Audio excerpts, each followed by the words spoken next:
अस्सलाम वालेकुम।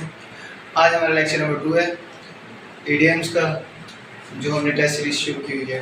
तो मैंने कोशिश की है कि आपके साथ वही वर्ड शेयर किए जाएँ जो पास पेपर में आ चुके हैं या पीपीएससी आपसे पूछ सकते हैं, स्पेशली वन पेपर में। तो आइए देख लेते हैं कौन से वर्ड हमने आज करने हैं। मैंने कोशिश की है ये मोस्ट इम्पोर्टेंट जो वर्ड हो सकते हैं आपके साथ वही शेयर किए जाएँ। चलिए देख लेते हैं। वर्ड है कीप वन एट बे। ये इडियम्स तब इस्तेमाल होता है जब आपने किसी चीज़ को दूर करना हो किसी दूसरी चीज़ से।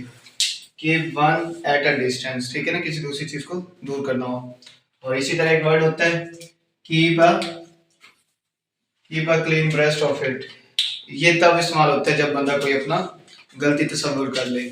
स्पेशली फॉर एग्जांपल जैसे ये लिखा हुआ है, मीनिंग क्या होता है, कन्फेस करना।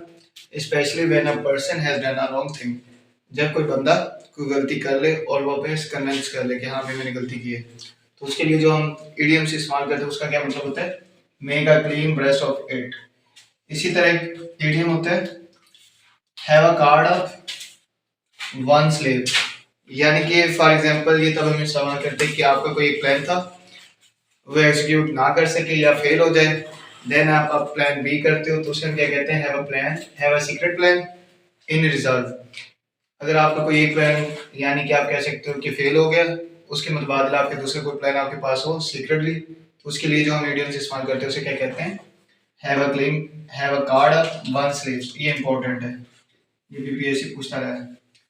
तो इसी तरह like a cat on a hot bricks, ये तब इस्तेमाल होता है जब कोई बंदा बहुत ही नर्वस हो, ठीक है ना। इसका क्या मतलब होता है, very nervousness. Like a cat, cat की तरह, ऑन हार्ट ब्रेक्स, ठीक है ना। तो ये तब इस्तेमाल होता है जब कोई बंदा नर्वस हो। इसी तरह कैट एंड डॉग लाइफ, अब ये आपको पता होगा कैट एंड डॉग लाइफ कैसी होती है, ये भी इंपॉर्टेंट है। कैट एंड डॉग उधर बदर फिर रहे होते हैं, ठीक है ना। ये तब इस्तेमाल होता है जब कोई बंदे की जिंदगी फुल ऑफ क्रूरल्स हो, यानी कि झगड़ों से भरी हो। तो हम जो इडियम इसके लिए इस्तेमाल करते हैं वो क्या होता है, कैट एंड डॉग लाइफ। हम अक्सर कहते हैं कि मेरी जिंदगी cat and dog life type हो गई, ठीक है ना। इसका मतलब होता है लाइफ फुल ऑफ क्रूरल्स, यानी कि झगड़ों से भरी हुई। इसी तरह कुक एंड बुल स्टोरी, ये भी मोस्ट इंपोर्टेंट है। तो इसका मतलब होता है made up a story that one should not believe. आप ऐसे कुछ खाम ख्याली या कोई ऐसी स्टोरी सुनाते हो जो दूसरा यकीन ही नहीं करता, तो उसके लिए जो इडियम इस्तेमाल होता है वो क्या होता है, कुक एंड बुल स्टोरी, ठीक है ना। जैसे आप कह सकते हो कि ये जो भेड़िया है ये बकरियों की हिफाजत करता है, तो ऐसे नहीं हो सकता। तो ये इसके लिए जो इडियम इस्तेमाल होता है वो क्या होता है, कुक एंड बुल स्टोरी। इसी तरह cry for a moon, cry for the moon, ask for the impossible. ऐसी चीज आप तसव्वुर कर रहे हो, मांग रहे हो जो हो ही नहीं सकता, ठीक है ना। उसके लिए जो इडियम इस्तेमाल होता है उसे क्या कहते हैं, क्राई फॉर अ मून। ये भी इंपॉर्टेंट है, यूपीएससी में आता है। चलिए हम देख लेते हैं हमने क्या पढ़ा है। हमने सबसे पहले पढ़ा था कीप वन एट बे। इसका क्या मतलब होता है, किसी को दूसरे से दूर रखने के लिए जो इडियम इस्तेमाल होता है उसे हम कहते हैं कीप वन एट अ बे। इसी तरह हमने एक इडियम पढ़ा make a clean breast of it. ये तब होता है इस्तेमाल जब कोई बंदा अपनी गलती तसव्वुर कर ले कि मुझसे ये गलती हुई, उसके लिए जो इडियम इस्तेमाल होता है उसे क्या कहते हैं, make a clean breast of it.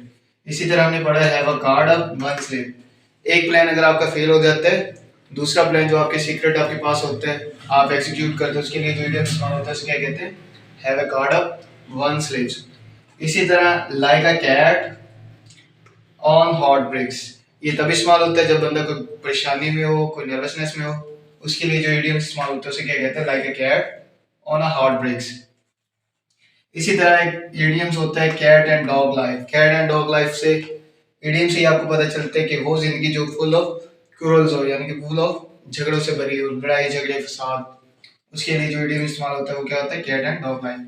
इसी तरह कुक एंड बुल स्टोरी, वो स्टोरी जो दूसरों को आप सुनाते हो लेकिन कोई यकीन नहीं करता, उसके लिए जो इडियम इस्तेमाल होता है वो क्या होता है, कुक एंड बुल स्टोरी। इसी तरह एक इडियम है क्राई फॉर द मून, उसके लिए रोना, यानी कि आप कहते हो क्राई फॉर द मून, चांद के लिए रोना। क्या मसला, मतलब कि आस्क फॉर द इम्पॉसिबल, वो चीज जो हो ही नहीं सकती उसके लिए आप तसव्वुर कर रहे हो, ख्वाब देख रहे हो तो वो हो नहीं सकती, तो उसके लिए जो इडियम इस्तेमाल होता है वो क्या होता है, क्राई फॉर अ मून। चलिए हम कुछ और वर्ड है वो भी हम देख लेते हैं कि कौन से हमने इडियम्स के हिसाब से करने हैं। तो पहला वर्ड है द प्रोज एंड कॉन्स। ये हम यूजुअली इस्तेमाल करते हैं कि इस चीज़ के क्या प्रोज एंड कॉन्स होंगे, एडवांटेज और डिसएडवांटेजेस के लिए जो वर्ड यूज होता है उसे क्या कहते हैं, प्रोज एंड कॉन्स। तो इसका मीनिंग क्या होता है, the various aspect of the matters in detail, यानी कि किसी मैटर के बारे में आपको डिटेल से बता दिया जाए कि जी इसके ये फायदे हैं, इसके ये नुकसान आते हैं, तो उसके लिए जो हम वर्ड यूज करते हैं डिटेल्स का, वो क्या होता है, प्रोज एंड कॉन्स। इसी तरह एक वर्ड होता है be in a tight corner. ये be in a tight corner का मतलब होता है, ये अक्सर जो इडियम बोला जाता है, ये तब बोला जाता है जब कोई बंदा सिचुएशन किसमें हो, डिफिकल्टी सिचुएशन में हो, मरने वाली सिचुएशन में हो, या आप कह सकते हो कोई ऐसी सिचुएशन आ गई जिसमें उसे समझ नहीं आ रही कि वो क्या करे, तो उस सिचुएशन में हम उसे क्या कहते हैं, बीन अ टाइट, यानी कि टाइट कॉर्नर से बंधा हो, यानी कि, तो इसका क्या मतलब होता है, इन अ वेरी डिफिकल्ट सिचुएशन, तब उसके लिए ये इस्तेमाल होता है। इसी तरह एक वर्ड होता है at arms length. Arms length, जैसे आपको वर्ड से ही पता चल रहा है लेंथ आ गया, तो इसका भी यही मतलब होता है to keep at a distance, यानी कि किसी चीज से डिस्टेंस कीप करना, यानी कि डिस्टेंस रखना। उसके लिए जो इडियम्स इस्तेमाल होता है वो क्या होता है, एट आर्म्स लेंथ। इसी तरह एक वर्ड होता है out of the question. Out of the question हम अक्सर कहते हैं कि जो पेपर आया था वो आउट ऑफ द बॉक्स आ गया, ठीक है, या हम कहते हैं कि पेपर बहुत डिफिकल्ट था, ये हमने पढ़ा नहीं था, तो इसके लिए जो वर्ड होता है उसका मीनिंग क्या होता है, इम्पॉसिबल, वो चीज जो आप कर ही नहीं सकते, उसके लिए जो वर्ड होता है इडियम्स में इस्तेमाल, वो क्या होता है, आउट ऑफ द क्वेश्चन, यानी कि ये question out of the box आ गया, तो इसका क्या मतलब है, इम्पॉसिबल। इसी तरह एक वर्ड होता है डाई इन हॉर्न्स। ये तब इस्तेमाल होता है जब कोई बंदा किसी सर्विस के दौरान, किसी काम के दौरान वफात पा जाए। Die in while in service, कि बंदा कोई सर्विस कर रहा था, उसके अंदर उसकी डेथ हो जाती है, तो उसके लिए जो हम वर्ड इस्तेमाल करते हैं उसे क्या कहते हैं, डाई इन हॉर्न्स। इसी तरह take a leave out of one's book.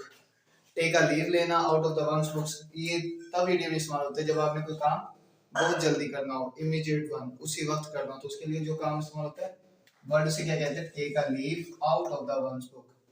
इसी तरह एक वर्ड होता है लीव नो स्टोन्स अनटर्न्ड, के use all the available means, यानी कि कोई काम आ गया या कोई सिचुएशन है, उसके अंदर आपको समझ नहीं आया कि आपने क्या करना है, तो आप तमाम तर जो भी आपके ज़हन में आते हैं मामला आप वो करते हो, यानी कि तमाम, यानी कि आप कह सकते हो ऑप्शन आपके पास जो बचते हैं कि ये कर लें, ये कर लें, तो जब वो तमाम आप इस्तेमाल कर लेते हो, जो उसके लिए उनको इस्तेमाल करने के लिए जो वर्ड यूज होते हैं उसे क्या कहते हैं, leave not on, leave no stone unturn, यानी कि कोई भी स्टोन को अनटर्न किए बगैर आपने नहीं छोड़ा, use all the available mean. चलिए हम देख लेते हैं दोबारा हमने क्या पढ़ा है। हमने पढ़ा है कि जो वर्ड इडियम होता है, द प्रोज एंड कॉन्स, इसका क्या मतलब होता है कि किसी चीज के बारे में आप डिटेल से बता देते हो कि इस चीज के क्या एडवांटेज है, क्या डिसएडवांटेज, उसके लिए जो वर्ड इस्तेमाल होता है इडियम्स का, उसे हम कहते हैं प्रोज एंड कॉन्स। इसी तरह एक इडियम होता है be in a tight corner. B in a tight corner का मतलब है कि कोई चीज जब कोई सिचुएशन में, मुश्किल में, तो उसके लिए जो इन अ वेरी डिफिकल्ट सिचुएशन, जब बंदा कोई डिफिकल्ट सिचुएशन में, उसके लिए इस्तेमाल होता है। इसी तरह हमने पढ़ा है आर्म्स लेंथ, ये तब इस्तेमाल होता है जब कोई चीज़ आपने किसी डिस्टेंस पे रखनी हो या अपने से दूर करनी हो। इसी तरह out of the question, out of the question हमने पढ़ा है कि वो चीज़ जो इम्पॉसिबल हो उसके लिए इस्तेमाल होता है। इसी तरह हमने पढ़ा है डाई इन हार्म्स, ये तब इस्तेमाल होता है जब कोई बंदा या बंदी किसी सर्विस के दौरान डेथ हो जाती है उनकी, तो उसके लिए जो वर्ड इस्तेमाल होते हैं वो डाई इन हार्ट्स होता है। इसी तरह एक वर्ड होता है take a leave out of one's book, ये तब इस्तेमाल होता है जब क्वेश्चन, यानी कि जो आपने कोई काम करना हो इमीडिएट, उसी वक्त फौरन काम करना हो, तो उसके लिए जो इडियम इस्तेमाल होता है वो ये वाला होता है। इसी तरह लीव नो स्टोन्स अनटर्न्ड, ये तब इस इडियम इस्तेमाल होता है जब आपने तमाम अपने अवेलेबल ऑप्शंस या मीन ऑफ यूज जो भी आप कर सकते हो वो जब आप कर लो, कुछ बाकी ना रहे, तब उसके लिए जो इस्तेमाल होता है वो क्या होता है, लीव नो स्टोन अनटर्न्ड।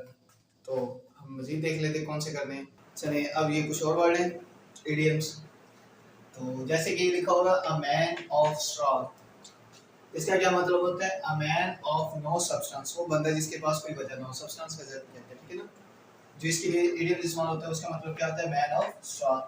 इसी तरह एक वर्ड है रीड बिटवीन द लाइंस, यानी कि लाइंस के दरमियान देखो, इसका क्या मतलब होता है, अंडरस्टैंड करना किसी ऐसी चीज को जो हिडन है, छुपी हुई है, उसके वर्ड को आपने देखना है, यानी कि उस मीनिंग को देखना है आपने, तो उसके लिए जो इडियम्स इस्तेमाल होता है उसका क्या, उसे क्या, वो कौन सा है, read between the lines.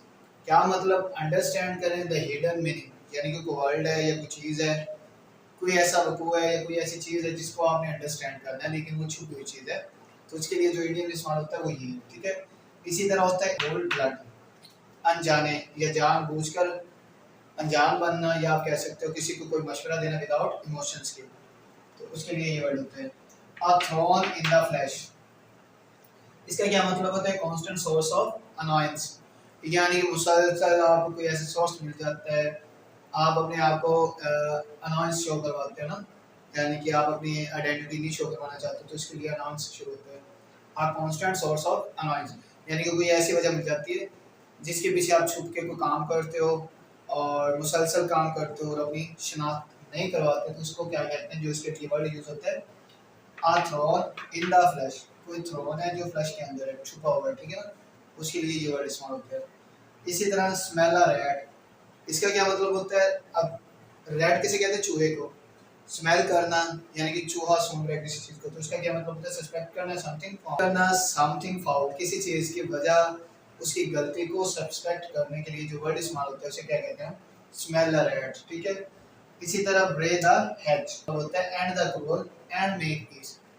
Break the hedge, दूसरा था मैं आप ये कह सकते हो कि किसी की जंग हो रही है, लड़ाई हो रही है या झगड़ा हो रहा है आपस में, तो अगर आप उनकी सुलह करवा देते हो तो उसके लिए जो वर्ड इडियम यूज होता है उसे कहते हैं ब्रेक द हेज, ठीक है ना। ब्रेक द हेज का मतलब एंड द क्रूअल्स, झगड़े को खत्म करना, एंड मेक पीस, और अमन कायम, एंड मेक पीस, अमन कायम करने के लिए जो इस्तेमाल होता है वो ये है। इसी तरह like a fish put off water, यानी कि इन अ स्ट्रेंज सिचुएशन, यानी कि ये तब इस्तेमाल होता है लाइक अ फिश, मछली की तरह, पुट ऑफ वाटर, पानी से निकाल के फेंकना, पुट ऑफ निकालना, ठीक है ना।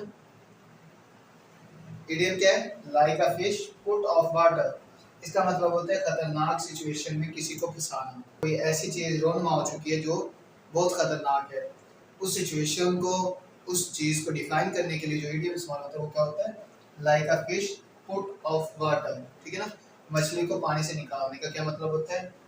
अब देखो, दूसरे लफ्जों में अगर हम समझना चाहें कि अगर हम फिश को वाटर से निकाल दें तो वो मर जाएगी, तो इसी तरह अगर इसे मीडियम्स के मीनिंग में देखें तो इसका क्या मतलब होता है कि एक चीज़ जो खतरनाक सिचुएशन में है उसको डिफाइन करने के लिए ये ईडियम इस्तेमाल होता है। बस अब हम दोबारा देख लेते हैं हमने क्या पढ़ा है। हमने सबसे पहले एक ईडियम पढ़ा है a man of straw, man of straw का मतलब होता है मैन ऑफ नो सब्सटेंस। इसी तरह हमने दूसरा पढ़ा है रीड बिटवीन द लाइंस, यानी लाइन के दरमियान में देखो, इसका क्या मतलब होता है? कोई ऐसी सिचुएशन को आपने देखना है, अंडरस्टैंड करना है, हिडन जो छुपी हुई है मीनिंग को देखना होता है, ये छुपे हुए मीनिंग को देखने के लिए जो रीडिंग सवाल होता है वो ये है। इसी तरह इन कोल्ड ब्लड, कोल्ड ब्लड का मतलब होता है किसी को आपने कोई मशवरा देना है या कोई भी इस्लाह करते हो जानबूझकर विदाउट इमोशन, कोई ऐसी इस्लाह कर देते हो जो उसके नुकसान दें, तो उसके लिए जो वर्ड यूज होता है वो क्या होता है? In cold blood, deliberately and without emotion, यानी कि वो जो आप काम रह के जानबूझकर किसी को विदाउट इमोशन, इमोशन के बगैर किसी को मशवरा देते तो उसके लिए जो वर्ड इस्तेमाल होता है वो क्या होता है? In cold blood. A thorn in the flesh, क्या मतलब होता है? कांस्टेंट सोर्स ऑफ अनॉयंस, ऐसा आपको सोर्स मिल जाता है, ऐसा जरिया मिल जाता है जिसकी वजह से आप अपनी शनाख्त छुपाते हो, तो उसके लिए जो वर्ड यूज होता है वो क्या होता है? A thorn in the flesh. इसी तरह स्मेल एड का मतलब क्या होता है? सस्पेक्ट करना किसी फाउल को, किसी गलती को, किसी वजह को सस्पेक्ट करने के लिए जो ईडी इस्तेमाल होता है वो क्या होता है? Smell add. इसी तरह ब्रेक द हेज का मतलब क्या होता है? किसी दो बंदों के दरमियान, किसी दो, एंड द क्रूअल, यानी कि आप किसी का झगड़ा खत्म करवाते हो, एंड मेक पीस, और अमन कायम करवा देते हो, तो उसके लिए जो ईडी इस्तेमाल होता है वो क्या है? Break the hedge. इसी तरह like a fish put off water, ये तब इस्तेमाल होता है जब कोई खतरनाक सिचुएशन हो, उसको डिफाइन करने के लिए जो इडियम इस्तेमाल होता है वो क्या होता है? Like a fish put off water.